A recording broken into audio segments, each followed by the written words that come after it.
All right, this is the pre-cut insulation kit for the 170, the Adventure Wagon pre-cut kit.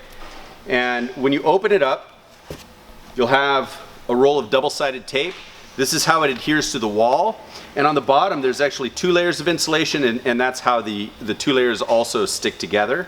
So you'll have 1 roll of this tape, and the insulation is stacked in such a way that the top will be what you actually install first. So you're not going to have to empty all this stuff out to start your installation of the insulation.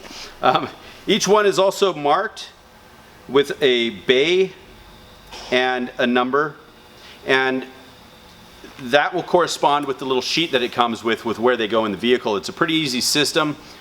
We have a lower, mid, and top walls. And the bays start from the forward side of the vehicle moving back. So 1 is in the front, 2 is the next aft one, 3, etc. If it says 0.5 on it, that goes in between the bays. And we'll go over all of that in the installation video. But as far as the kit itself, it's all laser cut, pre-cut, and numbered and labeled for you to be able to install it quickly. And you won't have to use any aerosols or mask off your vehicle for spraying glue and whatnot. It's a very simple install, and this is actually what 3M recommended for the installation of the insulation kit. All right, with that, let's go install it.